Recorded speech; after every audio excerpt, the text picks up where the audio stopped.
অর্ধাঙ্গিনী পর্ব 5 লিখেছেন নুসাইবা ইভানা। রাত তখন প্রায় 1টা ছুঁই ছুঁই। জিয়ান পা টিপে টিপে রুমে আসলো। বেডের উপর এলোমেলো হয়ে ঘুমিয়ে আছে এক কিশোরী। শাড়ি সরেছে, এই কিশোরীর উন্মুক্ত হয়ে আছে শরীরের বেশ খানিকটা অংশ। আলতো হাতে কোলে তুলে নিল ঘুমন্ত কিশোরীকে। চুপিসারে সিঁড়ি বেয়ে নিচে চলে আসলো।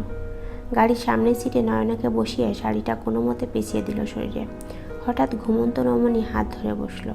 জিয়ান খানিকটা ভয় পেল। কিছুটা সময় সেভাবেই রইল। বুঝতে পারলো ঘুম ভাঙেনি। আলতো করে হাত সরিয়ে এনে ড্রাইভিং সিটে বসে ড্রাইভ করতে লাগলো। রাতের নীরব রাস্তা, দু একটা দূরপাল্লার বাসের শো শো ক্ষীণ আওয়াজ। সাথে সাথে গাড়ির গ্লাস উঠিয়ে দিল। খুব ধীর গতিতে গাড়ি ড্রাইভ করছেন। নয়নার মাথাটা জিয়ানের কাঁধে একবার সরিয়ে দিয়েছিল, তারপর নিজে ঠিক করে রাখলো। বেশ কিছু দূর আসার পরে পুলিশ চেকপোস্ট পার হতে হয়।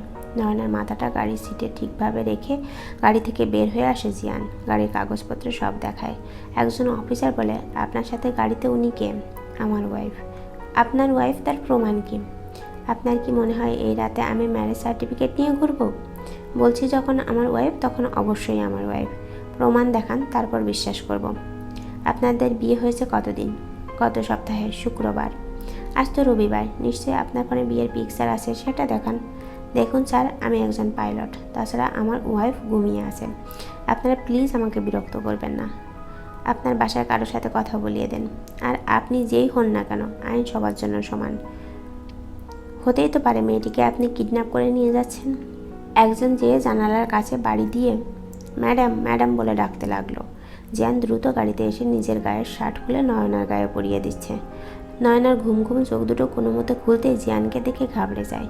কান্না মিশ্রিত কণ্ঠে বলে, প্লিজ আমাকে ছেড়ে দিন, আমাকে আর ব্যথা দেবেন না। একদম চুপ, একটা কথাও বলবে না। বাইরে পুলিশ, শাড়ি তো খুলে রাখছো অর্ধেক। আমার ওয়াইফকে এই অবস্থায় অন্য কেউ দেখবে? নয়না জোরে চিৎকার দিয়ে বলে, কে আছো, বাঁচাও। বাইরে পুলিশের লোকেরা বলতে থাকে, গাড়ি থেকে বের না হলে আমরা গাড়ির দরজা ভেঙে ফেলতে বাধ্য হব। একটা শব্দও করবে না, চুপ করে থাকো বলেই শার্টের বাটন লাগিয়ে দিল। তোমার বাবার নাম্বার বলো। বাবা? এত রাতে? হ্যাঁ, তোমার বাবা। আপনি না চৌধুরী বংশের ছেলে, তো বলুন আমাকে হ্যারাসমেন্টের দেয় আপনাদের চাকরি খেয়ে দেবো? জাস্ট সাইলেন্ট, যেটা বলেছি সেটা করো। এরপর বের হয়ে এসে বলে, আপনাদের কাজ কি রাতের বেলা ভদ্র মানুষদের অসম্মান করা?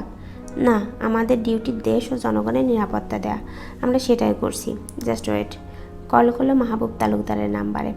কল ঢোকার আগেই কেউ একজন মোবাইল নিয়ে কল কেটে দিল। তুমি বাহিরে কেন এসেছো? তুমি আদর্শ হাজব্যান্ডের মতো আমাকে প্রোটেক্ট করার জন্য একা লড়াই করবে, আর আমি ঘুমিয়ে থাকবো? জান, আমি সুনয়না তালুকদার, পিতা মাহবুব তালুকদার। এই যে 2 দিন আগে শুক্রবার গেল, সেই দিনটাই ছিল আমার আর আমাদের ভালোবাসার প্রণয়ের দিন। আমরা হাজব্যান্ড ওয়াইফ লং ড্রাইভে বের হয়েছিলাম। এতে আপনাদের সমস্যা কি? আচ্ছা ম্যাডাম, সরি, তবে আপনাকে তার ওয়াইফ মনে হচ্ছে না। সুনয়না রাগী কণ্ঠে বলল, আপনার বউয়ের সাথে নিশ্চয়ই আপনি বেমানান, তাই এসব উল্টোপাল্টা কথা বলছেন। এই চলো তো। সময় নষ্ট না করে বলেই জিয়ানের হাতের মধ্যে হাত রাখলো। গাড়িতে এসে বসে জিয়ানের দিকে তাকিয়ে বলে, আসলে আমি অনেক সাহসী, কিন্তু সমস্যা হলো আমার আরেকটু সাহস দরকার, তারপর আপনার সাথে বোঝাপড়া করব। এই প্রথম সুনয়নার মুখ থেকে স্বাভাবিক কথা শুনল জিয়ান। বেশ কিছুক্ষণ সুনয়নার দিকে তাকিয়ে রইল। এভাবে দেখার কি আছে? আপনারই তো বউ, না চাইলেও সারা জীবন এই মুখ দর্শন করতে হবে। আচ্ছা, আমরা যাচ্ছি কোথায়? সরি। নয়না অবাক হয়ে বলে, আপনি কিছু বললেন এইমাত্র? সরি, আমি আসলে দুঃখিত। আমার উচিত হয়নি তোমার সাথে এমন আচরণ করা। তোমার তো এখানে কোনো দোষ নেই, উল্টো আমাদের মাঝে তুমি ফেসে গেছো। Really sorry Sunayana. আপনিও সরি বলতে পারেন? এক কাজ করুন, আপনার সরির আচার বানিয়ে ধীরে ধীরে 1 চামচ করে খেয়ে ফেলুন।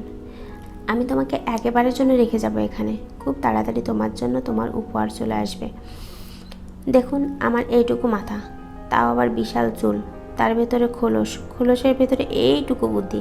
তাই সহজভাবে বলুন মিস্টার পাইলট, খুব তাড়াতাড়ি আমি তোমার জন্য ডিভোর্স লেটার পাঠাবো। যা ইচ্ছে করুন, আগে আমাকে বাসায় দিয়ে আসুন। না, আমি বাসায় যাব না।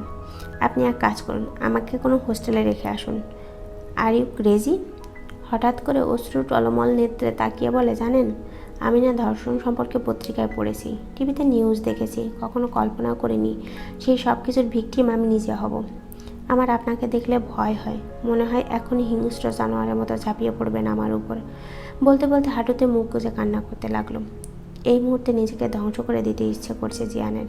শেষে কিনা সে কোনো মেয়ের কাছে ধর্ষক। চোখে রক্ত জমাট বেঁধে গেছে। হাত মুঠো করে নিজের প্রতি আসা রাগটাকে কন্ট্রোল করার চেষ্টা করছে। নয়নার গায়ে হাত দিতেও লজ্জা হচ্ছে এখন। কিভাবে করলাম আমি এটা? নিজেকে ক্ষমা করব কিভাবে? নয়নার মাথায় হাত রেখে বলে, আমি তোমাকে কষ্ট দিয়েছি, আর তা কখনোই আমি চাইনি। আমি নিজের ভুল বুঝতে পেরেছি। তোমার যন্ত্রণার জন্য আমি গভীরভাবে দুঃখিত। আমি জানি কথা দিয়ে সব কিছু ঠিক হবে না। আমি তোমার হৃদয়ে যে গভীর ক্ষত দিয়েছি, জানি না তুমি কখনো আমাকে ক্ষমা করতে পারবে কি না। আর কিছু বলার আগেই নয়না জিয়ানকে জড়িয়ে ধরে কাঁদতে লাগলো।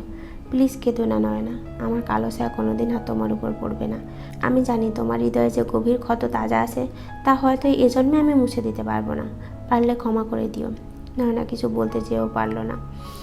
গাড়ির সিটে হেলান দিয়ে বসে রইল। জিয়ান নয়নার বাড়ির সামনে এসে বলে, আমি কি এখান থেকে চলে যাব, নাকি বাসার ভেতর পর্যন্ত আসব? আপনি আমাকে বাবা মায়ের কাছ থেকে নিয়ে গেছেন, তাই তাদের হাতে ফেরত দিয়ে আসবেন। দারোয়ান বেশ অবাক হলো এত রাতে নয়নাকে দেখে। বাসায় দরজায় এসে বার কয়েক কলিং বেল দেওয়ার পর মাহফুজা বেগমের ঘুম ভেঙে গেল। ড্রয়িং রুমে এসে লাইট অন করে বলে, এত রাতে কে আসলো? দরজা খুলে নয়নাকে দেখে বলে, মা তুই এত রাতে, সব ঠিক আছে তো? কি হয়েছে? তোমার শার্ট ও শরীরে কেন? কি করেছো আমার মেয়ের সাথে? আম্মু, ভেতর আসতে দাও আগে, আয় বলে দ্রুত মাহবুব তালুকদারকে ডেকে তুলল।